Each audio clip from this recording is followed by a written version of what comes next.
శుభార్తలు అందరు మంచిగున్నారా అన్నలా నేనంత మంచిగున్నా మరి ఆలస్యం చేయకుండా షురు చేసేద్దాం లచ్చక్క ముచ్చట్లు జిందగిలా చాలా మందికి ఎన్నో కళలు ఉంటాయి అయితే కొందరు మాత్రమే ఆ కళలను నిజం చేసి చూపెడతారు అగో అట్లా అనుకున్న లక్ష్యాన్ని ఒక తమ్ముడు ఎట్లా చేరుకున్నాడు అసలుగా తమ్ముని లక్ష్యం ఏందో మీరే చూడాలి మరి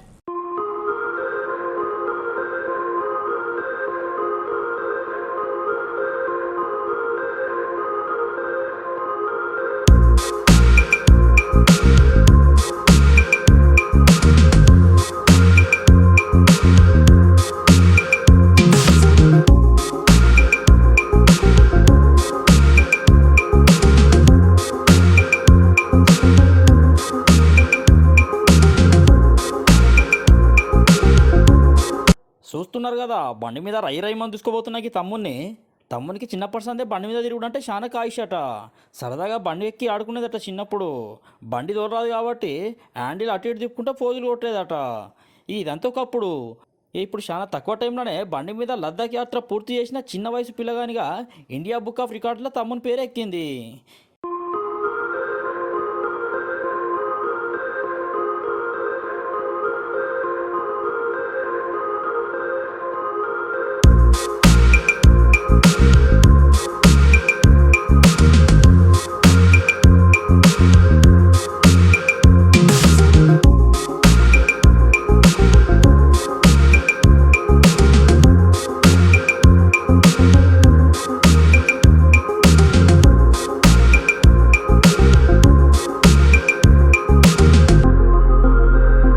హెల్మెట్ పెట్టుకొని బండి మీద పోతున్న తమ్ముని పేరు జశ్వంత్ కుమారు విజయవాడకు దగ్గర పట్ల ఉన్న నేడమానేరు అనే ఊళ్ళు ఉంటాడు ఇప్పుడైతే గుంటూరు జిల్లాలో ఉన్న తాడేపల్లిగూడెంలో కేఎల్ విశ్వవిద్యాలయంలో చదువుకుంటాడు ఈ తమ్ముని వాళ్ళయ్య సాయిబాబు కొడుకు బండి రైడింగ్ మీద ఉన్న కాయిష్ను కనిపెట్టి దీనికి సపరేట్గా శిక్షణ ఇప్పించిండట అటెంక బండిని ఉన్న ఈ తమ్ముడు సాహసం కలిగిన యాత్రలు చేసి చురువు చేసిండు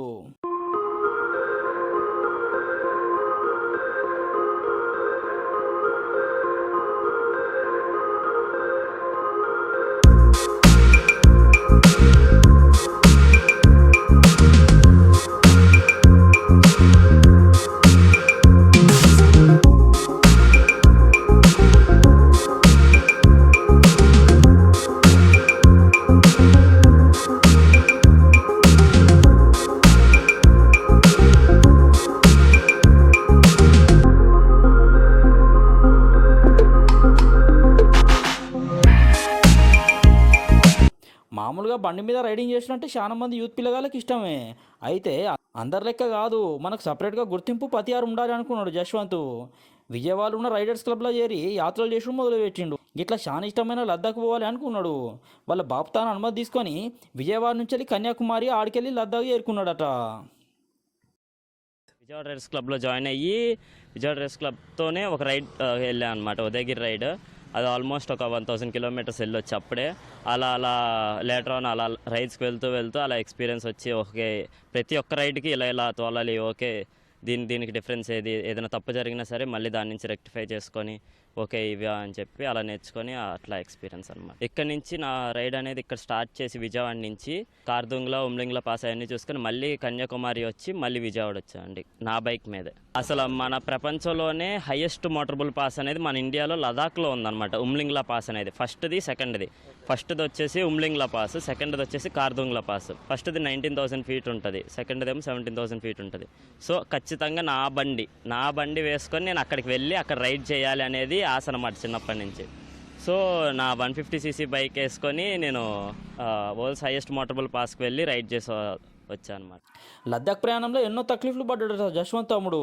ఒక సమయంలో ప్రమాదం కూడా జరిగిందట అయినా కూడా లక్ష్యాన్ని చేరుకోవాలనే గొప్ప సంకల్పంతో బండి మీదనే ప్రయాణం మాత్రం ఆపలే కొన్ని చోట్ల అన్నం తినడానికి పడుకోవడానికి చాలా కష్టాలు పడాల్సి వచ్చిందట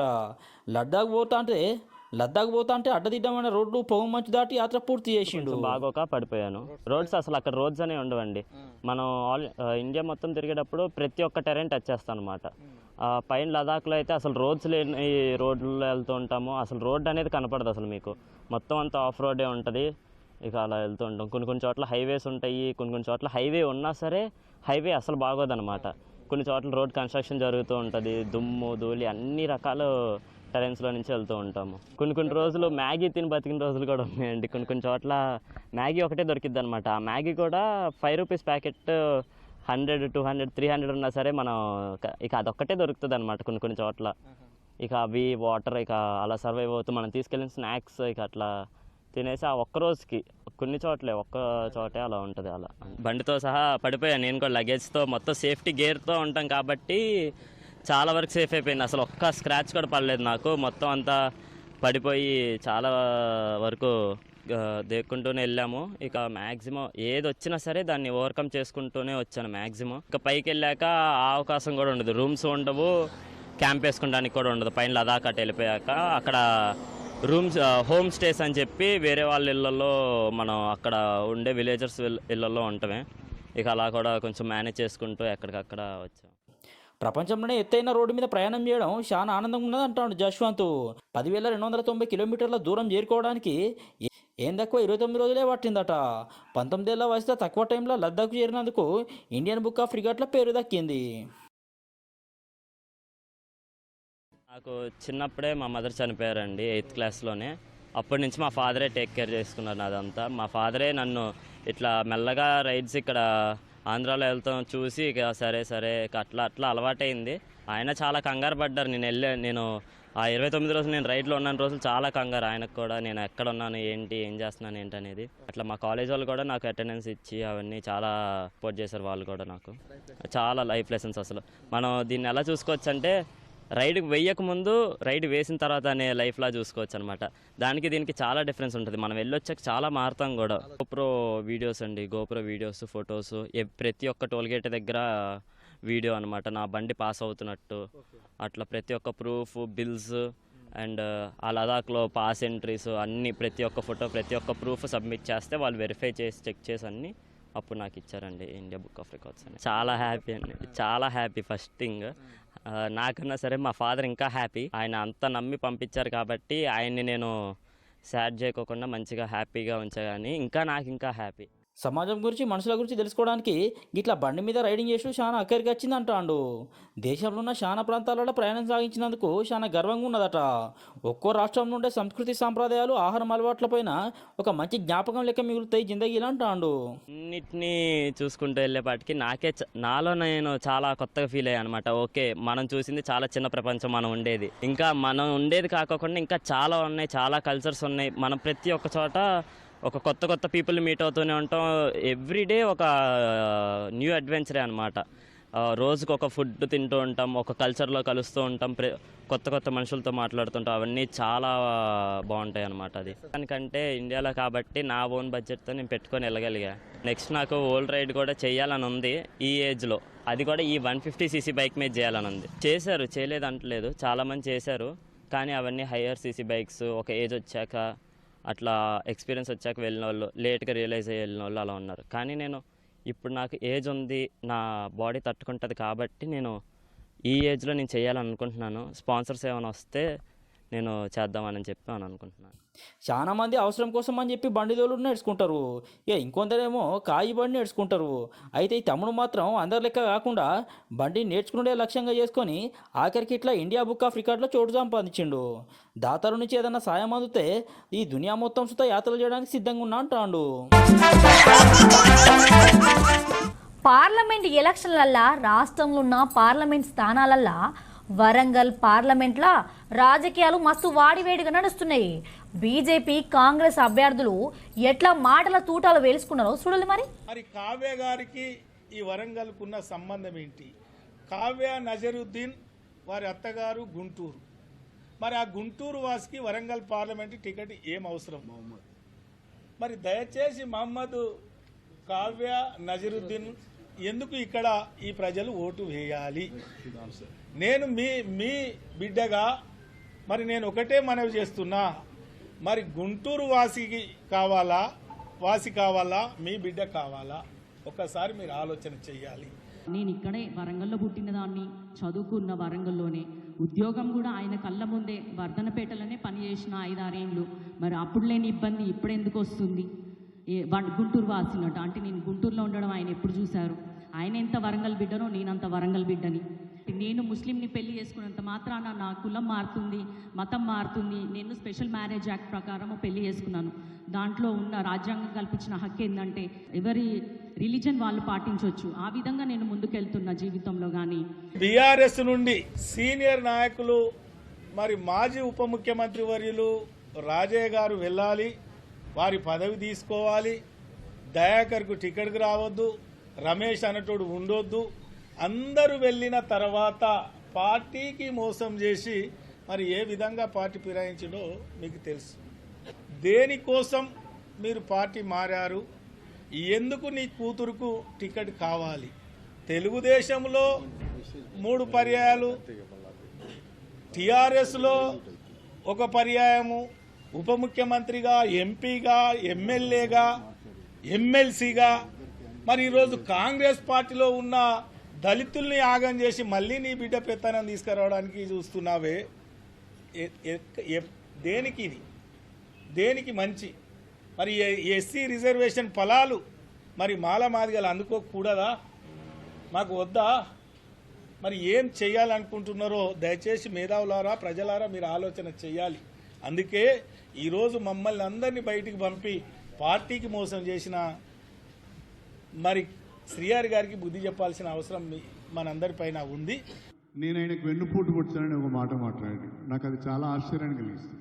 ఆ మాటకు వస్తే నా ద్వారా ఎదిగిన అరుణ్ రమేష్ నాకు వెన్నుపోటు పొడిచాడు. నేను పెంచిన అరుణ్ రమేష్ నాకు వెన్నుపోటు పొడిచాడు. ఎందుకు అంటే బీఆర్ఎస్ టికెట్ ఆయనకి ఇవ్వమని అడిగాము. మేమందరం కూడా యునానిమస్గా బీఆర్ఎస్ టికెట్ ఆయనకే ఇవ్వమన్నాం. కానీ మా మాట వినుకుంటూ వెళ్ళిపోయాడు, టికెట్ తెచ్చుకున్నాడు. నీకు వెన్నుపోటు పొడవలే, నీకు అన్యాయం చేయలే, నీకే టికెట్ ఇవ్వమని చెప్పాము మేము. కేసీఆర్ ముందట, రమేష్ ముందట, అందరి ముందట రమేష్కే టికెట్ ఇవ్వమని అందరం చెప్పాము. నువ్వు వెన్నుపోటు పొడిచి పార్టీ మారి ఇతరుల మీద నువ్వు మాట్లాడే అర్హత నీకెక్కడిది? నువ్వు కూడా పార్టీ మారినావు కదా. 10 ఏళ్ళు ఎంజాయ్ చేసి కాంట్రాక్టులు తీసుకొని రియల్ ఎస్టేట్ చేసి దందాలు చేసి డబ్బులు సంపాదించుకొని నువ్వు కూడా పార్టీ మారినావు కదా. నువ్వు ఇంకోరి గురించి మాట్లాడే అర్హత నీకెక్కడిది? అబద్ధపు హామీలతోని కాంగ్రెస్ పార్టీ అధికారంలోకి వచ్చింది అని గరం అవుతాడు బీజేపీ లీడర్ ధర్మపురి అరవింద్ అన్న. బీఆర్ఎస్ పాలనల రైతులు జనాలు మోసపోయిల్లట. అన్నింక ఏమన్నాడంటే,